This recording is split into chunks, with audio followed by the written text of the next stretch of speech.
मई माह का अंतिम सप्ताह तुला राशि के लोगों के लिए कैसा होने वाला है। जय माता दी दोस्तों, आप सभी का स्वागत है हमारे YouTube चैनल अमृता एस्ट्रो में। और आज की इस वीडियो में मैं बात करने वाली हूँ 26 मई से 31 मई तक के तुला राशि फल के बारे में। इन 7 दिनों में जो भी ग्रह का गोचर होगा, जो भी योग बनेंगे, जो ग्रहों की स्थिति होगी, उनका प्रभाव कैसे आपके जीवन पर रहेगा और क्या कुछ खास और क्या सावधानी और क्या उपाय आपको करने चाहिए। तो देखिए, मई के महीने में एक ग्रह का राशि परिवर्तन है और वो ग्रह कौन सा है? वो है आपकी राशि के स्वामी शुक्रदेव, जिसके ऊपर मैं ऑलरेडी वीडियो बना चुकी हूं, आप हमारे चैनल पर देख सकते हैं।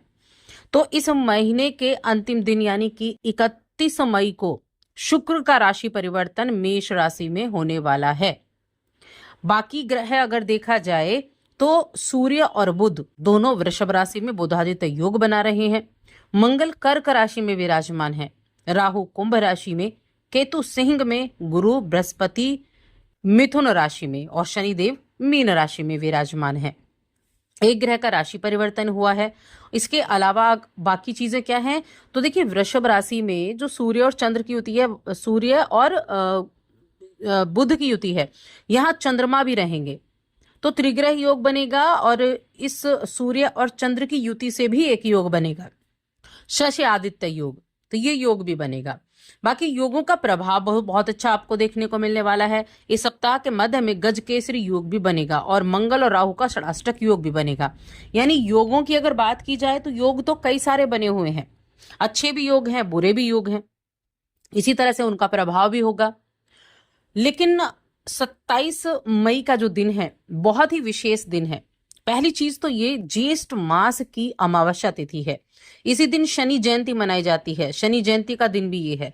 तो शनि देव की कृपा प्राप्त करने के लिए, शनि देव के द्वारा रिजल्ट प्राप्त करने के लिए, देखिए शनि बहुत महत्वपूर्ण होते हैं हमारी कुंडली में, क्योंकि करियर के कारक तो वही हैं। जो भी आपका करियर हो, करियर के कारक वही हैं। इसलिए शनि देव को प्रसन्न करना, उनको खुश करना सबसे हमारी प्रायोरिटी होती है।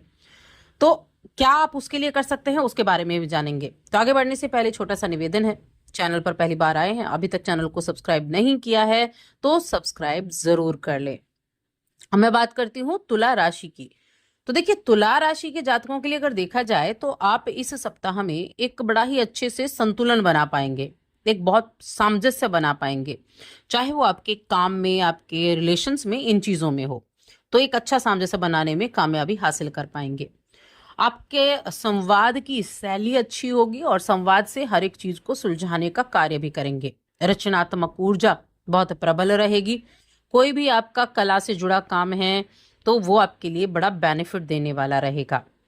आपका कोई इस तरह की काम करने का मन करेगा, जैसे कुछ डेकोरेशन जैसी चीजें, कुछ चीजों को बदलने का मन करेगा, कुछ में रेनोवेशन करने का मन करेगा। ऐसी चीजें आपके जीवन में इस समय अवधि में होने वाली हैं। इसके अलावा अगर देखा जाए तो जो इस राशि के बड़े बुजुर्ग हैं उनको थोड़ा सा सेहत संबंधी प्रॉब्लम हो सकती है, तो वो अपनी सेहत का जरूर ध्यान रखें। जोड़ों में दर्द हो गया, जॉइंट्स पेन, बैक पेन, इस तरह की चीजें जो हैं अगर चल रही हैं तो थोड़ा ध्यान रखना है, वरना उन पर आपको खर्च भी करना पड़ सकता है। और यहाँ राहु देखिए कहाँ है, राहु आपके पंचम भाव में है। पंचम भाव क्या है? पूर्व जन्म से जुड़ा हुआ है, ठीक है ना। अब यहाँ परिजनों पूर्व जन्म में भी जुड़ा हुआ है। और अगर आपने किसी भी तरह का लोन लिया हुआ है, किसी भी तरह का आपने कहीं से ऋण लिया हुआ है, तो हो सकता है कि इस सप्ताह में आपको वो चुकाने में थोड़ी दिक्कतें आए। यहाँ ध्यान देना है, खर्च करने से ज्यादा बचना है। इसका मुख्य कारण क्या हो सकता है? ऐसा नहीं आपके पास पैसा नहीं आया, इसका मुख्य कारण हो सकता है कि आपने धन को संचय नहीं किया, आपने वो खर्च किया ज्यादा से ज्यादा। तो इसलिए धन संचय करने की तरफ ज्यादा ध्यान देना चाहिए आपको, अभी से प्रयास करना शुरू करें। और थोड़ी सी भावुक हो सकते हैं, अपनी भावनाओं को थोड़ा नियंत्रण में रखें। जब भी परिवार के साथ होंगे, परिवार के सदस्यों के साथ होंगे, तो अपनी वाणी पर कंट्रोल करना है, क्योंकि वाद विवाद की स्थिति बन सकती है। ऐसे में ध्यान रखना है कि आपस में झगड़ा ना हो, एक दूसरे को दुख ही ना पहुंचाएं, तो ये उचित रहेगा, इसलिए ध्यान रखें।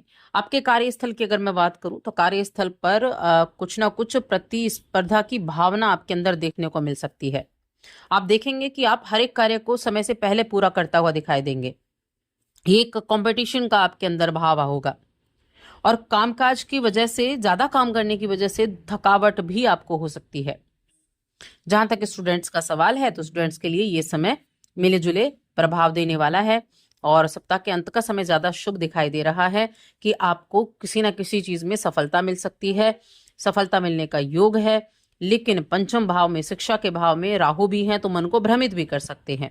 इसीलिए अपने मन पर कंट्रोल करना है, अपने ध्यान को शिक्षा की तरफ ही केंद्रित करके आपको चलना होगा, क्योंकि अगर मन भ्रमित हुआ तो कोई फायदा नहीं। इसलिए मन को भ्रमित होने से आपको रोकना है। प्रेम जीवन ठीक ठाक है, संतान की भी स्थिति ठीक ठाक है, व्यापार भी आपका ठीक दिखाई दे रहा है और आपको अपने पार्टनर का सानिध्य भी मिलेगा। और इसके अलावा वाहन वगैरह आप चलाते हैं, थोड़ा सावधानी से आप चलाएंगे। देखिए, भाग्यवर्धक तो ये समय रहेगा, ऐसा नहीं है कि भाग्यवर्धक नहीं रहेगा, लेकिन कहते हैं ना कई बार खर्चा ज्यादा हो जाता है तो प्रॉब्लम्स हो जाती हैं, तो इसीलिए थोड़ा सा ध्यान रखना है। यात्रा का योग बना हुआ है, ये यात्राएं धर्म से जुड़ी हुई भी हो सकती हैं और धर्म कर्म का हिस्सा भी आप बन सकते हैं। यानी आपका मन होगा धर्म से जुड़ी हुई चीजें करने के लिए, धर्म दान पुण्य करने के लिए आपका मन रहेगा। आपकी प्रतिष्ठा बढ़ने वाली है और संतान से किसी भी ना किसी तरह का सहयोग भी मिलता हुआ दिखाई दे रहा है। देखिए, आपके जो भी उद्देश्य हैं उनको पूरा करने के लिए आपको अगर मदद चाहिए तो आप मदद ले सकते हैं, अपने सहकर्मियों की मदद ले सकते हैं। आप अपनी कुशलता आपकी अच्छी रहेगी और अपने घर के वातावरण को आप पॉजिटिव बनाने का हर संभव प्रयास करेंगे कि आपके घर का वातावरण बड़ा पॉजिटिव हो। कुछ ना कुछ मांगलिक कार्यक्रम भी संपन्न होगा, कोई ना कोई मांगलिक कार्यक्रम जरूर होने वाला है। सामाजिक जीवन ठीक है और भूमि से जुड़ा हुआ कुछ अगर बातें चल रही हैं तो वहां थोड़ी सी राहत देखने को मिलेगी, लेकिन अपने हर एक काम को आप श्रद्धा के साथ करेंगे तो अच्छा रहेगा। बिजनेस करते हैं तो बिजनेस में धन प्राप्ति का योग बना हुआ है और पैसा आपके पास जरूर आने वाला है, पैसा आपके पास रहेगा। भाइयों के बीच में किसी बात को लेकर विवाद चल रहा था तो भाईचारा को बनाने के लिए आप प्रयास करने वाले हैं, संबंधों में मिठास लाने का प्रयास करने वाले हैं। और देखिए, जब आप प्रयास करते हैं तो कहीं ना कहीं उसका बेनिफिट भी आपको देखने को जरूर मिलता है। ठीक है, तो 28 तारीख का दिन बहुत अच्छा रहेगा, 30 और 31 का दिन भी बहुत अच्छा आपके लिए रहने वाला है। अब मैं बात करूंगी इस 27 तारीख के बारे में। देखिए, 27 तारीख जैसा कि मैंने कहा ज्येष्ठ मास की अमावस्या तिथि है, बहुत महत्व होता है इस दिन का। सच्चे मन से स्नान दान तर्पण करते हैं, पूजा करते हैं, आपके पितरों का आशीर्वाद आपको मिलता है। और ये शनि जयंती का भी दिन है और शनिदेव तो हर एक व्यक्ति के लिए शनि कर्म के कारक, करियर के कारक हैं। इसीलिए शनि का करियर के प्रति शुभ होना बहुत जरूरी है। तो इस दिन आप क्या कर सकते हैं? जब आप सुबह उठेंगे तो स्नान के पानी में थोड़ा सा पवित्र जल डालें और स्नान करें, यानी गंगा जल डालें, स्नान करें, अपने पितरों के नाम से तर्पण करें, दान करें। और ये पितृ दोष निवारण के लिए बहुत उत्तम है। यहाँ पितरों के आशीर्वाद से सभी दुखों से, कष्टों से छुटकारा मिलता है। और क्योंकि ये शनिदेव का जन्मदिन का भी समय है तो इस दिन शनिदेव की आराधना करने से भी आपको अपने करियर में विशेष रूप से लाभ देखने को मिलेगा। क्या कर सकते हैं? शनि मंदिर जाएं, कुछ ना कुछ दान करें। आप तेल वहां पर चढ़ा सकते हैं, काले तिल आप वहां चढ़ा सकते हैं, कुछ ना कुछ काली चीजें दान कर सकते हैं, छाता, चप्पल, इस तरह की चीजें। और ओम शन शनिश्चराय नमः इस मंत्र का 108 बार जाप करें, यानी एक माला जप कर सकते हैं। पितरों के नाम से कुछ ना कुछ दान जरूर करें, भगवान विष्णु की आराधना करें, पीपल के पास एक तेल का दीपक जलाएं और पीपल की परिक्रमा करें। ये कुछ ऐसी चीजें हैं जो इस दिन के लिए बहुत महत्वपूर्ण है। देखिए, इस दिन ना अमावस के दिन पितृलोक के द्वार खुले होते हैं, इसीलिए जब हम पितृ तर्पण करते हैं अमावस्या के दिन तो सीधा उन्हें पिंडदान होता है और उनका आशीर्वाद जल्दी मिलता है। तो इसलिए इन कार्यों को जरूर करें और साथ ही चैनल को भी सब्सक्राइब कर लें।